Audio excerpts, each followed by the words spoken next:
పరిశుద్ధుడైన యేసు క్రీస్తు నామమున మీ అందరికీ శుభోదయం.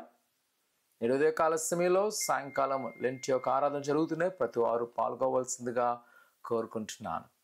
నేడు యొక్క వాగ్దానము యెహోషువ గ్రంథము 1వ అధ్యాయం 5వ వచనం. నీవు బ్రతుకు దినములన్నిటిను ఏ మనుష్యుడును ఎదుట నిలవలేకయుండును.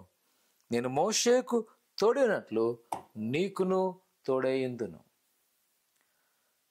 ఆనాటి యూదా ప్రజలు ఇజ్రాయేల్ యొక్క ప్రజలు నడిపించుటకు మోషే గారిని దేవుడు ఎంచుకొని వారు మోయాబు ప్రాంతంకి వచ్చిన తరువాత దేవుడు మోషే గారును ఆయన తోడుకు వెళ్ళాను. తదుపరి ఆ ప్రజలు నడిపించే నాయకత్వము ఆనాటి భక్తుడైన యెహోషువ గారికి అప్పగించబడాను. ఆయన చాలా యవనస్తుడు. అక్కడికే చాలామంది మోషే మీద తిరగబడిన జనమే ఉన్నారు. అటువంటి పరిస్థితిలో ఈ యొక్క యవన కుమారుడు ఆనాటి ప్రజలు నడిపించడము అంత సులువైనది కాదు. అదే సమయంలో వారు ఇంకా దగ్గరకు వచ్చేస్తున్నారు. వారు అనేక మంది రాజుని గెలవాల్సింది. ఒకవైపు యొర్దాను దాటాలి, యెరికోను దాటాలి, ఈ రాజుని గెలవాలి. అలాగే కానానీయులు, పెరిజీలు, హివీలు, ఎబిసీలు ఈ ప్రజలందరినీ గెలవాల్సినది. తన దగ్గర ఎలాంటి సైన్యము లేదు. వారందరూ కూడా ఆల్రెడీ యుద్ధ ప్రావీణ్యం కలిగిన వారు. దేవుడు వాగ్దానం చేస్తున్నాడు యెహోషువ గారికి, యెహోషువ నువ్వు భయపడద్దు, నువ్వు బ్రతుకుని తిన్నట్లు ఏ మనుష్యుడు నీ ముందు నేను నీకు తోడే ఉంటాను. నిజముగానే వారు వాగ్దాన భూమి స్వతంత్రించినంత వరకు వారెన్నడూ కూడా అపజయం చూడలేదు.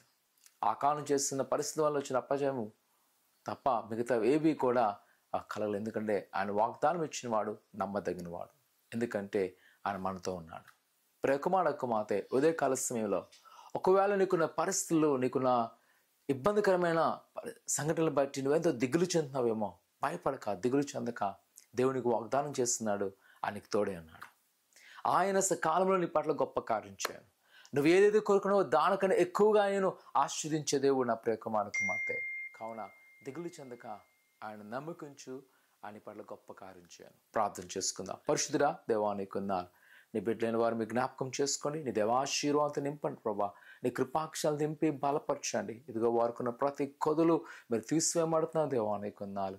ఇదిగో మరి ముఖ్యంగా తండ్రిసేనా ఎవరైతేనైనా ఈ దినాన ఆందోళన కలుగున్నారో ఆనాటి యెహోషువ వాగ్దానం చేసి మీరు దీవించి విజయాలు ఇచ్చారు ప్రభా. ఈరోజు నీ బిడ్డలను జ్ఞాపకం చేసుకోండి.